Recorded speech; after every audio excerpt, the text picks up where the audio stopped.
Hello and welcome to Cricket-O-Mania, and what a mania it's been. India beat England after 28 years at Lord's. This is the second win in 80 years. The numbers are clearly boggling, and we're going to talk about what are the key takeaways from this match and what does it mean for the Indian cricket team in future in terms of skills, in terms of play, in terms of the whole ability to really hold its own and feel confident and the rest of it. Ayaz Memon, co-anchor, the cricket expert, is here with me. Also joining us, Abhishek Dubey, another cricket journalist, and also cricketer Anand Yalviji from Bangalore. Thank you so much all for joining. Ayaz, the field is yours. Well, I think it's been a spectacular win. I hate to use the word historic because we have won at Lord's earlier. That's right. We won a match in 2000, in 1986, we won the World Cup at Lord's, we won the NatWest Trophy at Lord's. So, in that sense, it's not historic, but a 28 test match win after 28 years is something extraordinary. And that's not just it, Govind. When this team went there, this is a very raw and Indian we talked team. about this. We talked about it. Mahendra Singh Dhoni do anything? He's the most experienced player. There are 5 of them who've never been to England earlier. This is pretty much a young team. You may have stars like Virat Kohli and Cheteshwar Pujara and Rohit Sharma, but they're all young. And we also talked about, can this team perform in an international pitch? Absolutely. And for the fact that India won this match through the help of the fast bowlers. Yes, the batsmen played their part, but Ishant Sharma coming good and kind of giving it to the English as good as they got, perhaps even better, is something that is a source of great joy. And I think there are dimensions to this win which in the days to come we'll probably hear a little more about. Just to give you an example, 1976, when the West Indies landed in England, Tony Greig, the England captain, boasted that I'll make them grovel. And what happened was that the West Indians rubbed their noses into the ground. I suspect that what happened at Trent Bridge between James Anderson and Jadeja has been a trigger to a newfound resilience, a newfound kind of determination to set things right, even in a kind of a holistic sense. So that's really been the trigger for me. So Anand, who's sort of played Ranji for Karnataka, Maharashtra, Mumbai, joins us. Anand, what's your takeaway? What's your give us your your headline or your key takeaways from what you saw at Lord's? Well, I think it's a fantastic win by India, and I think Ishan did bowl well, but I think that was expected of him after playing 55 Test matches. I think it's long overdue.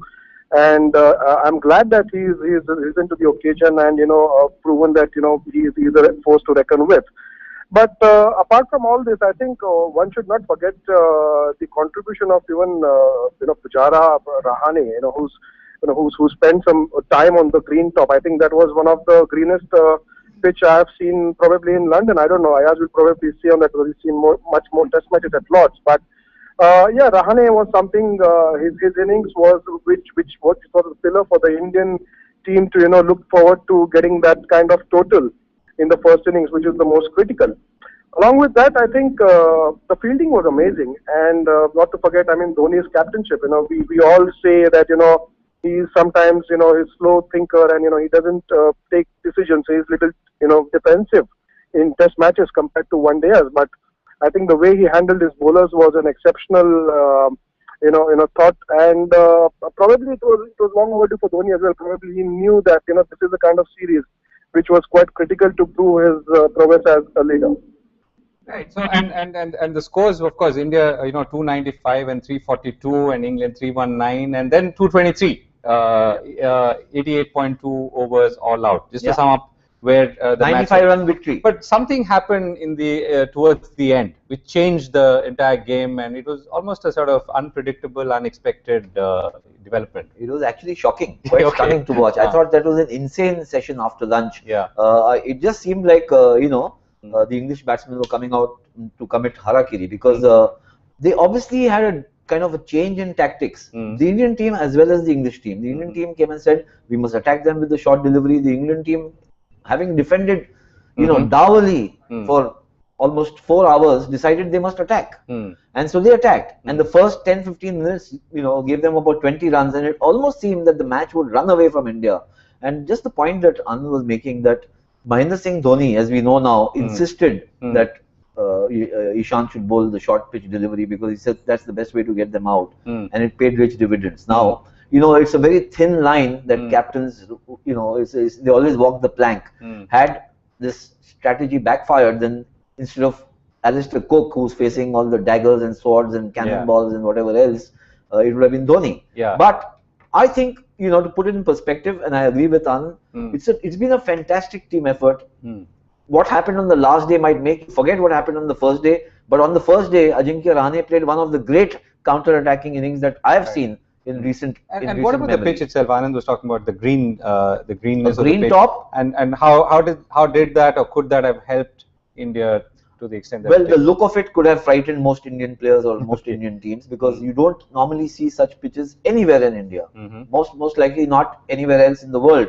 Maybe some pitches in New Zealand and some here. I think that England actually opted for that kind of a pitch after the ball track at Trent where they felt that it was an Indian pitch that they were playing on. And look at the handicap. Alistair Cook won the toss, put India into bat in the most hostile conditions for batting, and India scored almost 300. And I think, but for Rahane, we would never have been in the match. But for Jadeja, on the fourth day, along with Bhuvneshwar Kumar putting up that 101-run partnership or 99-run partnership, you would never have been in the match. So there have been game changers for India right through. And then, of course, Ishant capped it up with a spectacular spell. But remember, Bhuvneshwar Kumar, 36, 50, a half century, and 6 wickets in the first. So, if we were to take away themes, right? So, and that's what we're trying to do today. So, one you're saying is Dhoni's ability or Dhoni's decision to allow Ishant Sharma to bowl, or rather ask Ishant Sharma to bowl. Insisted. Okay. So, he insisted that Ishant Sharma should bowl, therefore taking a calculated gamble. Yes. Right. Took a calculated gamble. I think that's, in 2 sessions they needed 146 runs, very gettable. Right. Otherwise, but not if you lose a quick wicket after lunch. Right. So that's one takeaway, which also reflects in some ways in favor of Dhoni's ability to captain and all and the rest of it. Let me ask Anand for another one. Anand, what's your one or two other key takeaways or themes from this whole victory and the way the Indian team delivered? I've got probably 3 points to highlight here. One is I want to discuss something about Bhuvneshwar Kumar. Okay, last year when he was with us, I was with the Pune Warriors team and he was with us. So I was on the physio table trying to get my knee mended from the physiotherapist, and he was sitting around. So I asked him, Bhuvi, you're not taking any massage from the Messiah, because most of the players in the room are going for a massage. He answered brilliantly, and that's probably one of the highlight of his thought process, is that he said, see, I have played all my life in Lucknow and in UP, where even if you're injured, you have to take care of your own injuries. You don't have to go for a massage. That shows his simplicity, and I think most of the legends also on social media and on the news channels have mentioned the way Bhuvneshwar Kumar handles himself. He's got some talent, and he's proving it himself by keeping it simple. That's point one. Right. Point two also is, let's not forget the climatic conditions, because the first day when we saw the green top at Lord's, I'm sure had it been the traditional English, climatic conditions, the green top would have remained for a while. But because of the heat, I think it went on to get a faster pitch. And hence, I think critically, the Ishant spell was important because the ball started skidding off the wicket. Had it been a typical English summer where, there is overcast conditions with a little bit of rain, I think the grass would have still remained and the ball would have gone slow off the wicket. So this is point two. And to come to another point about Dhoni is, I think the way he is, not only captain in this test, but his overall, captaincy over the years, one thing needs to be, given him credit is that he's not bothered about what the media says. So if his decision of standing behind the stumps for Jadeja, 5 feet behind the stumps, or for that matter, not ensuring that he doesn't give a spell to Stuart Binney, because he feels at that point of the time is the team is much more important than what he's picked the players for. So if he feels that a certain player is good enough for a certain session, then he goes ahead with his own decision, because at the end of the day, he takes the flag, but at the same point of time, he gives the credit to his team. That's something which is really commendable for a captain. If I were to sort of keep picking up on some themes, which which are, one is to do, of course, with the conditions in which the game was played. The second is, of course, the performance of the players individually. The third is the performance of the team as an integrated unit. What would really stand out, Ayaz? I think the first big important takeaway is that India can win overseas. It's been a long while. This was the 15th match they were playing. Of the 14, I think we've lost about 9 or 10. So that's not a happy record. And most of them with Dhoni as captain. So Dhoni had a terrible record on paper overseas, a terrific record at home. The imbalance was so stark that it became almost a controversy. And there were questions raised, even by somebody as astute as Ian Chappell, who said that he doesn't think Dhoni is a test captain at all. Right. So the fact that India could beat England in England at Lord's shows that, yes, India can win overseas. There is a little self-belief which was lost, but that self-belief seems to have come in. Because throughout the match, there were situations where actually India were on the back foot. India were in deep trouble, but they pulled themselves out of a hole every time. The other is, the 3 players most pilloried have been Ishant Sharma, Ravindra Jadeja and Dhoni himself. Right. Ishant Sharma for not being a consistent wicket taker. Jadeja, everybody was chiding him, saying that he's a flunky of the captain. So Ayaz, I'm going to come to you and Anand, and we'll talk a little bit about the same match from the English side, right? I mean, but before we do that, we also asked a lot of youngsters and others about what they felt were the takeaways, and this is all in and around the city of Mumbai, Shivaji Park, which is of course the shrine of cricket in the city. The best of the whole test series is they played very, very well, and they had a good sporting spirit, and I like the way they played. I like the way how India plays. Like, they never lose hope. It's like a do or die situation. They keep playing like to the fullest, and players like Virat Kohli and all, even though they play aggressive, they don't lose their they always are inspired to the game. It's a long one, but still the cricket lovers watch it. They play well.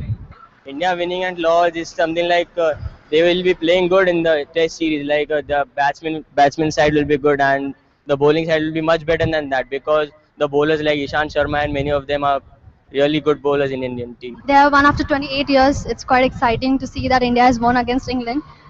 So it's pretty nice to know that after 28 years, that's a long time. So everyone's excited about it. Yeah, it was a good match. India played really well. And it was a very good win. Hard work paid. Okay, hard work paid. And that young lady was talking about 28 years. Of course, it's quite likely that the match was last won before she was born. Okay, so let's look at it from the English side. Ayaz, what about how did they play? Did they, as many have pointed out or have suggested, did not perform to the same kind of level as they normally do? What were their weaknesses? I think the English team was very vulnerable. Let's accept it. They've come back from Australia with a drubbing, 5-0. They lost the test series to Sri Lanka at home.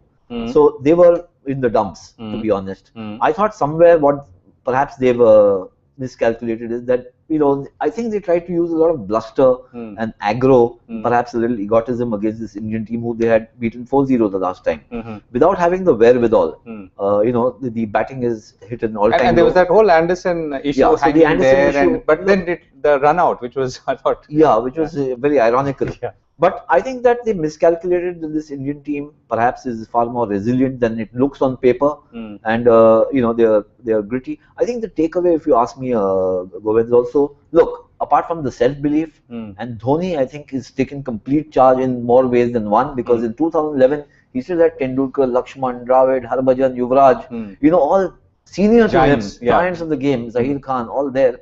This is a team which is entirely, virtually his own.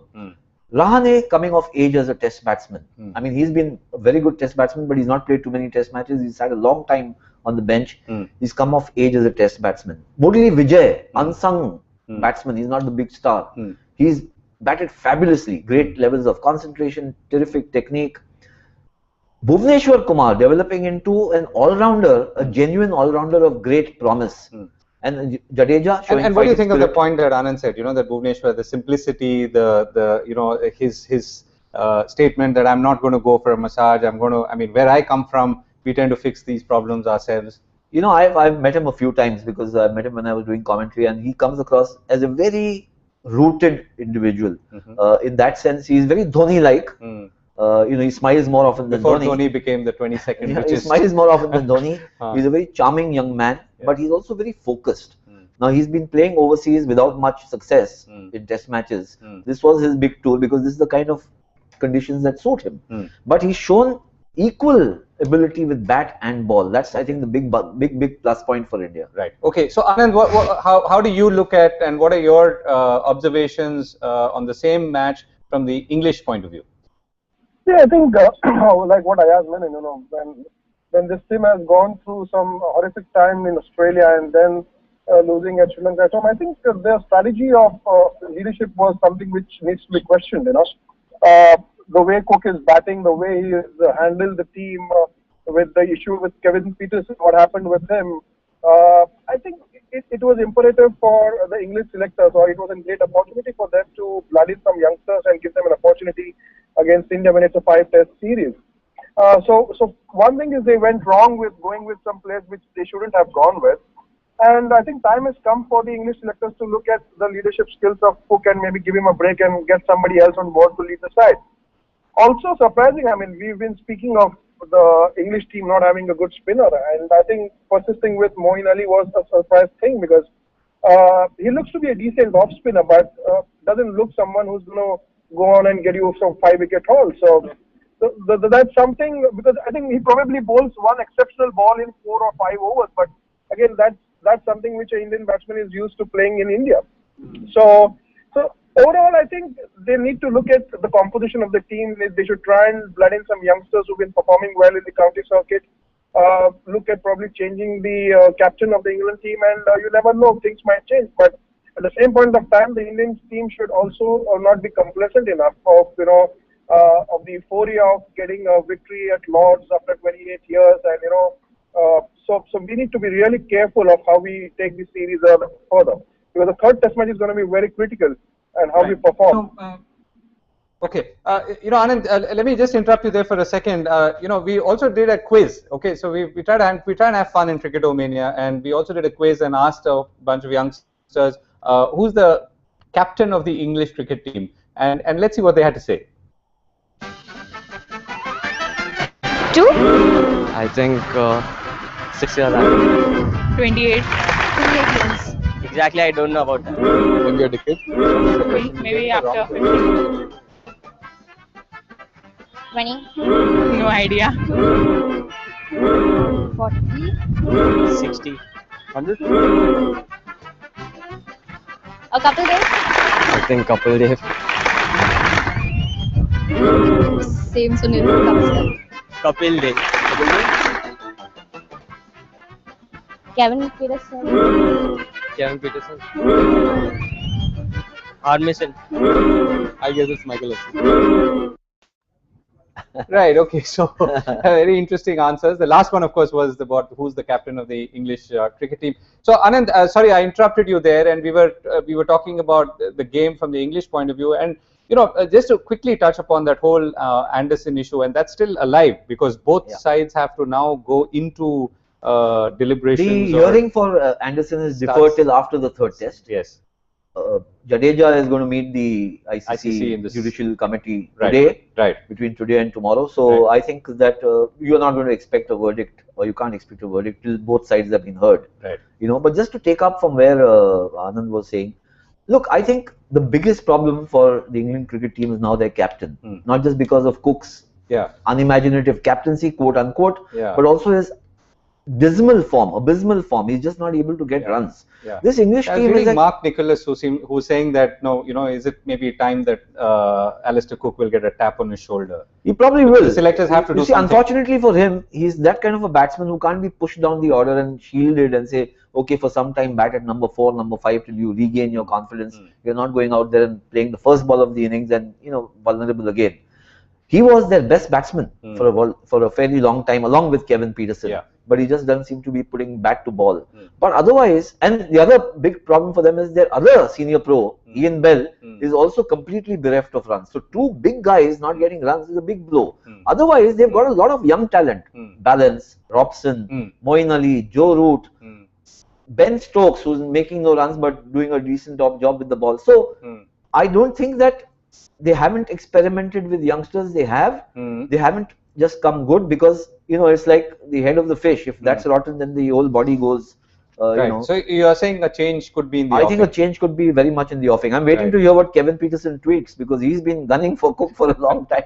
Okay. Right. So I think the question now we want to ask is how much of this, which is the Indian team's good run that we've seen in this test match, can continue, and what could be the factors that might either inhibit it, or if they work upon it substantially or sufficiently, could actually help them get better. Shall I begin with Anand? Yes. Anand, go ahead. Yes, see, like most of the cricketers, or for that matter, every day we perform. It's not that we perform every day. So we need to be confident. We need to feel happy. The boys should go back and enjoy for a day or two, get their energies back. But I think just before the test match, they should regroup and probably focus on what's going to come by in the next test, and not think too much of the victory or the euphoria which has come with this victory at Lord's. Also quite critical is I'm going to be quite interested in seeing what tactic Dhoni uses. I mean, in terms of team selection, we don't know how the pitch is going to be there, but whether he persists with Jadeja or he goes back to Ashwin, gets him on board, or we have played two spinners, does he keep Stuart Binney out, is quite very interesting to see the way he decides the team composition. But otherwise, I think excepting for Virat, I think, who hasn't got a look in, but I think he's a great player, and I'm sure he's going to come of ages in the coming test or in the next innings, whichever he plays. But otherwise, I think all the players are doing well. Shikhar Dhawan needs a little more of stay on the pitch, but Pujara, Rahane, all the other batsmen are doing well.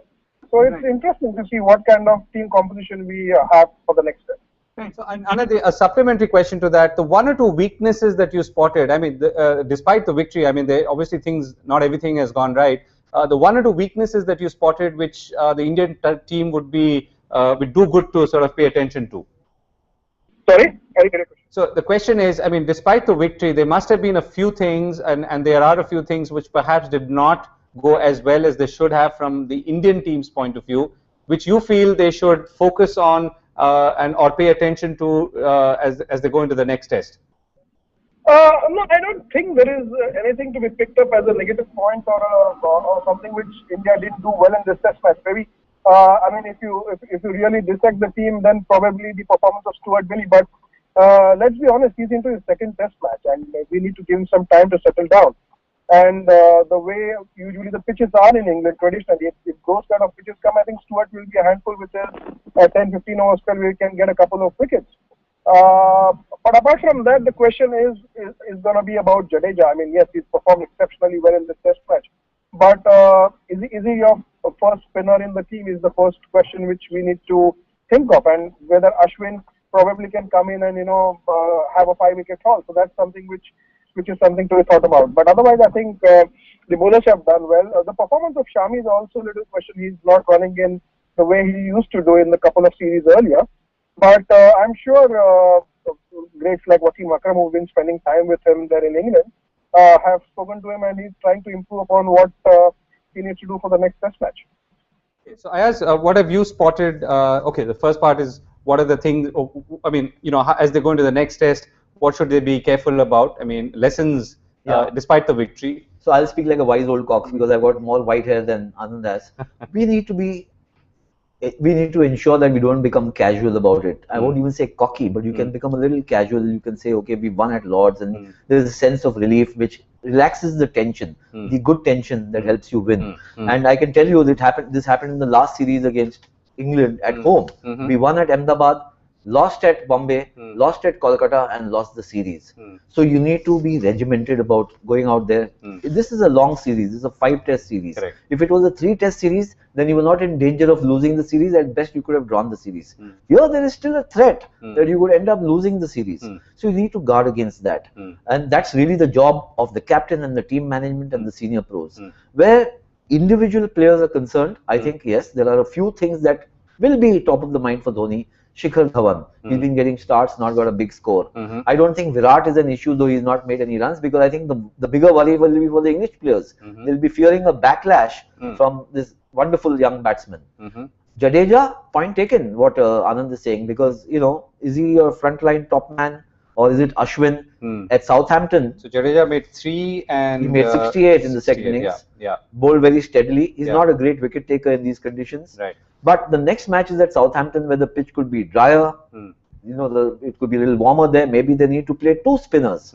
They might choose to place 2 spinners, in which case the option could be to keep Stuart Binney out and get Ashwin in. Right. So there are all kinds of permutations but and you're saying combinations that, possible. But this is really a strategy. I mean, it's a matter of strategy for that test, which is important. I mean, but broadly, you're not seeing anything. I'm not. In fact, I see a great deal of momentum with India, a sense of positivity about this team. They've come out of, you know, serious crisis in both test matches. They've been bailed out by the tail enders at times, which shows that there is a certain meanness of spirit which is important in a sporting conflict, which is coming through. Earlier, you would have expected the Indian tail to just virtually give up. Here, it's not the case. Obviously, people are learning to be better batsmen, even in tail enders now. But be that as it may, I think this team has shown a lot of spunk and spirit and ambition. And that's a good note to end our discussion, but hope that all this carries on to the next test that's coming up at Southampton. And we're, of course, going to come back on Cricket-O-Mania in a couple of days and obviously talk about the India-England test.